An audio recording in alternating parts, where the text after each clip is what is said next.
With our very own Dr. Mike Cirigliano. That's why I'm showing you Philadelphia, because he joins us live from Philadelphia this morning. Dr. Mike, good morning to you. How are you? I'm so excited to be speaking with you live instead of recorded.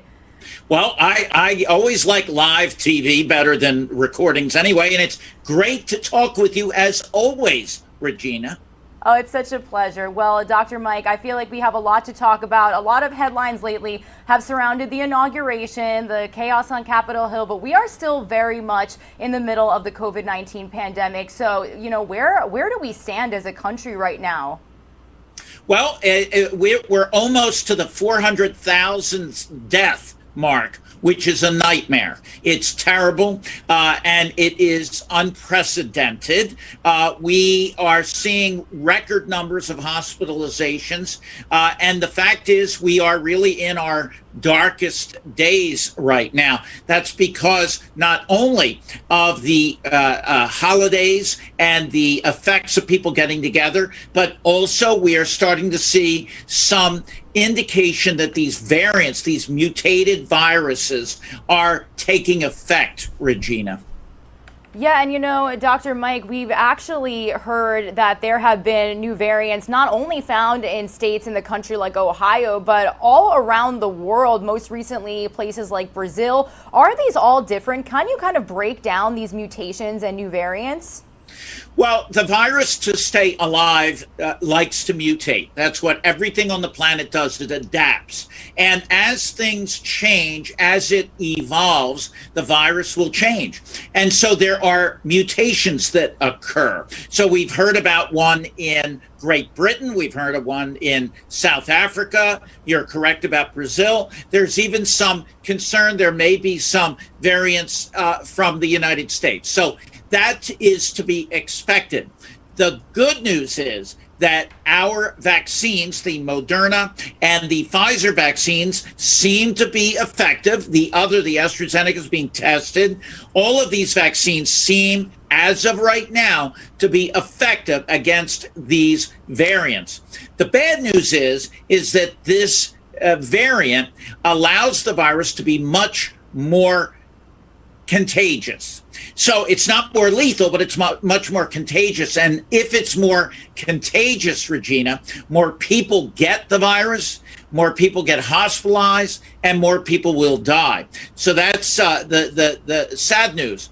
But we can do something about it by getting everyone vaccinated and making sure that people wear masks, socially distance, and use good hand hygiene. And now there's been some question on whether or not the vaccinations will be effective against these new variants. It will still work, correct? So far, the studies that have been done indicate that the variants that we are seeing are susceptible to our vaccines. Now, that being said, is it possible that there could be a variant that is not? Perhaps, but experts in the field believe that we have a fair amount of time to deal with that. And the good news about messenger RNA vaccines is that they can be tweaked fairly easily and can then be changed to deal with any variants that come along that are significantly different. And it's not beyond belief, Regina, that we may need a COVID-19 vaccine every year, just like the flu shot is given.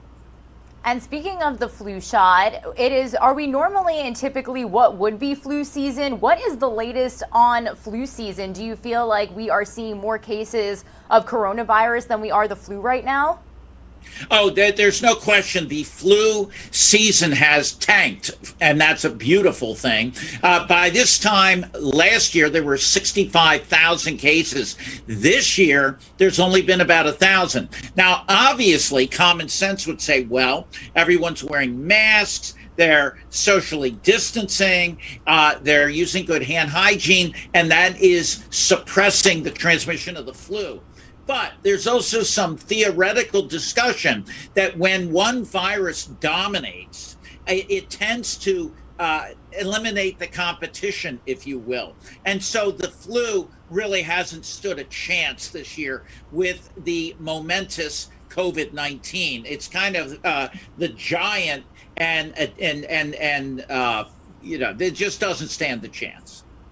And, as far as the vaccine goes, there has been several talk. This vaccine rollout is happening slower than we expected. I know President-elect Biden said that when he takes office, he wants to get out 100 million vaccines in 100 days. So what is the latest on the vaccine rollout in our country? Well, it's not good, and we need to operate like it's wartime. We need to mobilize. We need to get production up so that people can get their first and second doses, and we need the logistical help to get it out to the people. Now, in states like Washington State, they're enlisting people from Starbucks and Microsoft because they know logistics. I'm surprised they haven't tapped Amazon.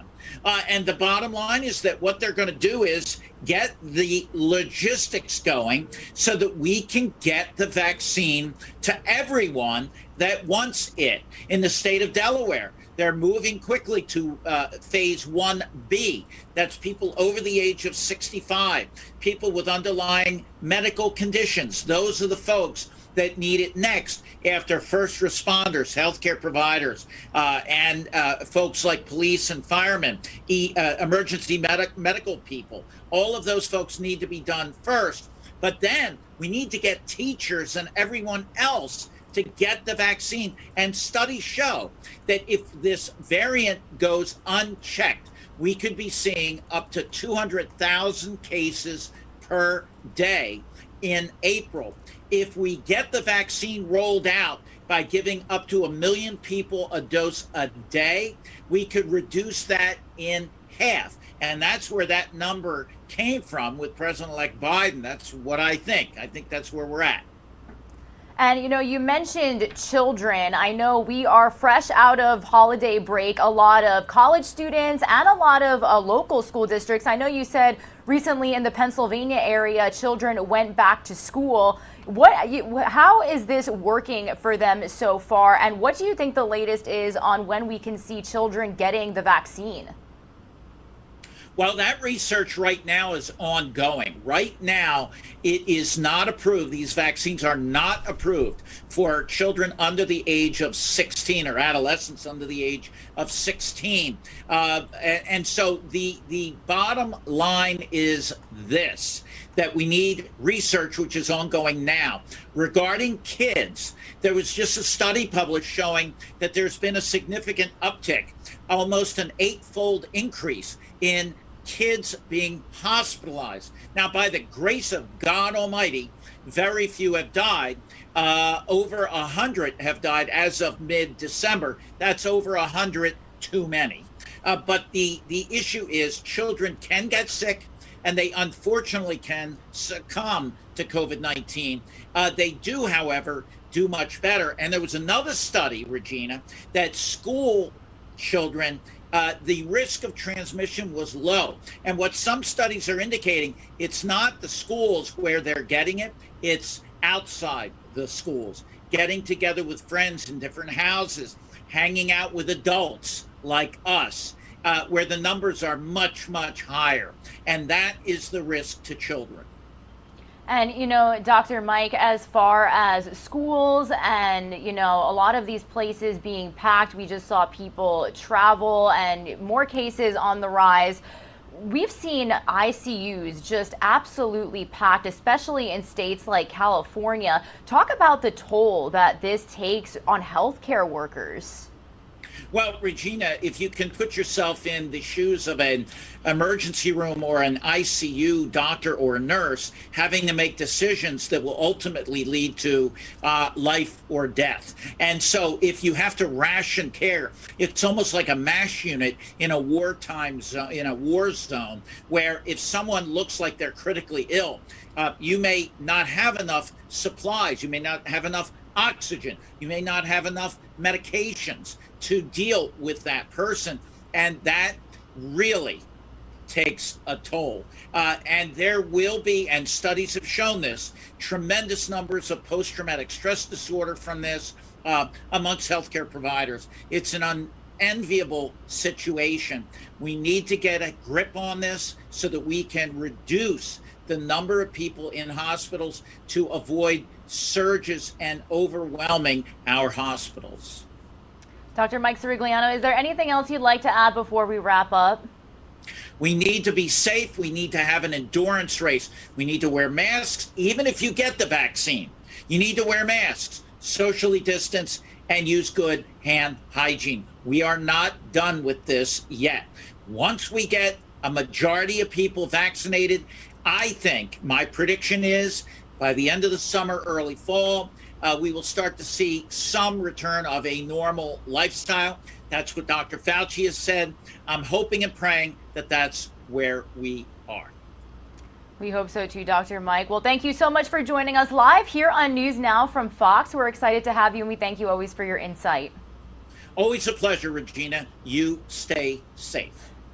Thank you, Dr. Mike. Dr. Mike Cirigliano on News Now from Fox. You've seen me record interviews with him before, so it's such a pleasure to be able to take him live on our show.